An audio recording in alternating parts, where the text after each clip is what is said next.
श्री स्वामी समर्थ। तुम्हा सर्वांचं माझ्या चॅनलमध्ये मनापासून स्वागत आहे। तर बघा, आज आहे 5वी मार्च, तर आज आहे ललिता पंचमी आणि नवरात्रीमध्ये ललिता पंचमी जी आहे ते खूप शुभदायिनी मानली जाते।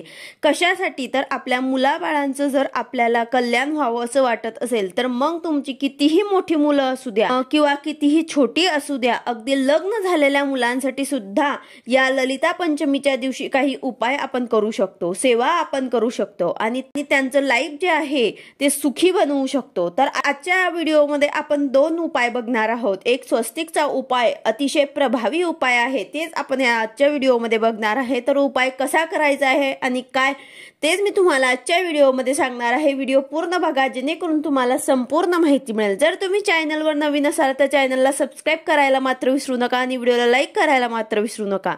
तर बघा, उपाय अगदी साधा आणि सोपा आहे। ललिता पंचमीच्या दिवशी म्हणजेच आज तुम्हाला हा उपाय करायचा आहे। आपल्या मुलाबाळांचं लग्न जमत नसेल किंवा करिअरमध्ये काही प्रॉब्लेम आहे, मुलांना संतान प्राप्ती होत नसेल किंवा मुलं सुखी नसतील आयुष्यामध्ये, तर अशा सर्व संकटांपासून जर तुम्हाला सुटका हवी असेल तर अशा वेळी हा उपाय आज म्हणजेच ललिता पंचमीच्या दिवशी करायचा असतो।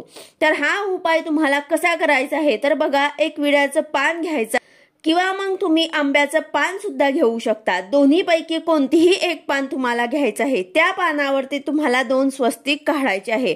आता हे पान घेऊन तुम्हाला जिथे तुम्ही घटस्थापना केली असेल तिथे बसून एका ताटमध्ये सुद्धा हे पान ठेवलं तरी चालेल। तर यावरती तुम्हाला कुंकुवाने आणि हळदीने स्वस्तिक काढायचं आहे। एका वाटीमध्ये थोडे कुंकू आणि दुसऱ्या वाटीमध्ये तुम्हाला थोडी हळद ओली करायची आहे।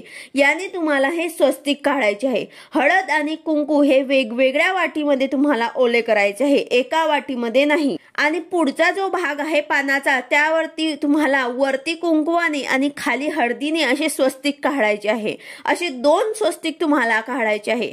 यानंतर थोडी अक्षता घ्यायची आहे आणि ते तुम्ही कुंकुवाने स्वस्तिक काढलेले आहे त्यावरती तुम्हाला हळदीने ओले करून थोडे अक्षत टाकायचे आहे। आणि जे खालचे स्वस्तिक आहे म्हणजे हळदीचे त्यावरती तुम्हाला कुंकुवाने लाल केलेले अक्षता टाकायचे आहे। म्हणजेच आपल्याला कुंकुवाच्या स्वस्तिकवरती हळदीने ओले करून अक्षता टाकायचे आहे आणि हळदीच्या स्वस्तिकवरती कुंकुवाने ओले केलेले म्हणजेच उलट करायचं आहे। म्हणजेच लाल स्वस्तिकवरती पिवळ्या अक्षता आणि पिवळ्या स्वस्तिकवरती लाल अक्षता लक्षात ठेवायचं आहे। अगदी यामध्ये तुम्हाला चूक मात्र करायची नाही आहे। तर अशा प्रकारे हे काढायचे आहे। आणि यानंतर ज्या व्यक्तीसाठी तुम्ही हा उपाय करत आहेत म्हणजेच तुमच्या मुलांसाठी तुम्ही हा उपाय करत आहे, तर तुमच्या मुलांना त्या पानाला हात लावायला सांगायचं आणि गोत्र आणि नाव सांगायला सांगायचं। म्हणजे ज्यांच्यासाठी तुम्ही हा उपाय करत आहात त्यांचं नाव आणि गोत्र सांगायचं आहे। त्यानंतर जे काही अडचण असेल ते तुम्हाला सांगायचे आहे। तुम्ही संतान प्राप्तीसाठी हा उपाय जर करत असाल तर आपल्या मुलांना संतान प्राप्ती व्हावी किंवा मग अभ्यासामध्ये यश यावं असं आपल्याला दुर्गा मातेसमोर आशीर्वाद मागायचा आहे।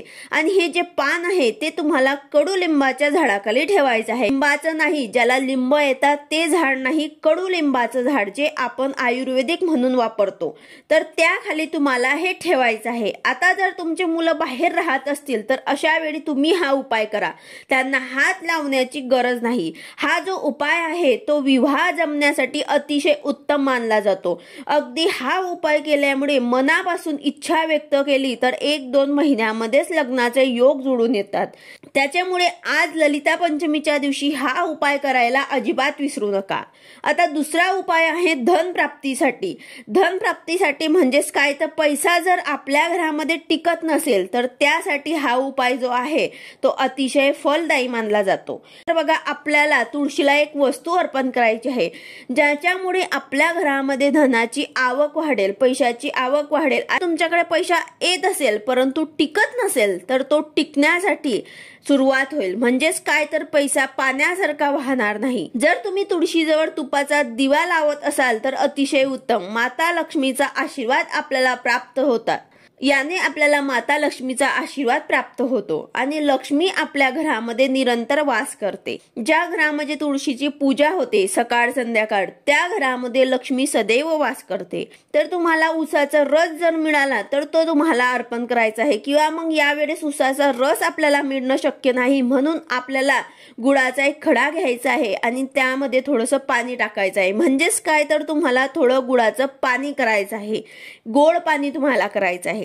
यानंतर हे पाणी आपल्याला आपल्या उजव्या हातात घ्यायचं आहे आणि आपलं नाव आणि गोत्र बोलून तुळशीला अर्पण करायचं आहे। त्याचबरोबर ओम नमो भगवते वासुदेवाय या मंत्राचा जप सुद्धा करायचा आहे। दुसऱ्यांदा परत थोडं पाणी आपल्या उजव्या हातामध्ये घ्यायचं आहे, आपलं नाव आणि गोत्र बोलून हे तुळशीला अर्पण करायचं आहे। तर अशा प्रकारे तुम्हाला 7 वेळा करायचं आहे, पाणी 7 वेळा तुम्हाला अर्पण करायचं आहे।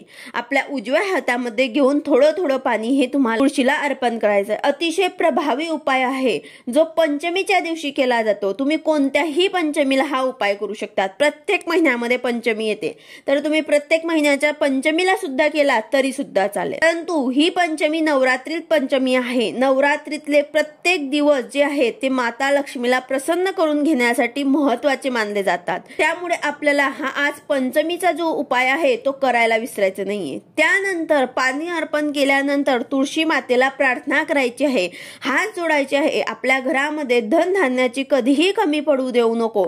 जो पैसा आम्ही कमवत आहोत तेवढ्याच पैशामध्ये आमच्या सगळ्या गोष्टी ज्या आहेत त्या व्यवस्थित होऊ दे, म्हणजेच विनाकारण जो खर्च होत आहे तो कमी होऊ दे, अशी तुम्हाला मनोमन प्रार्थना करायची आहे। किंवा तुम्हाला जे काही म्हणायचं असेल ते तुम्हाला म्हणायचं आहे। यानंतर तुळशीला प्रदक्षिणा घालायची आहे। ओम नमो भगवते वासुदेवाय नमः या मंत्राचा तुम्हाला 11 वेळा जप करायचा आहे आणि तुळशीला प्रदक्षिणा घालायची आहे। तर अशा प्रकारे अतिशय प्रभावी हे 2 उपाय आपल्याला आजच्या दिवशी करायचे आहे। ललिता पंचमीच्या दिवशी आपल्याला हे 2 उपाय न चुकता करायचे आहे। ज्यांना कोणाला विवाहाचे प्रॉब्लेम असेल, त्यांचा विवाह जमत नसेल, त्यांनी आवर्जून 2 स्वस्तिकाचा हा उपाय आवर्जून करायचा आहे। व्हिडिओ आवडला असेल तर लाईक करा, शेअर करा, सबस्क्राईब करा। भेटूया अशाच नवीन व्हिडिओ सोबत। श्री स्वामी समर्थ।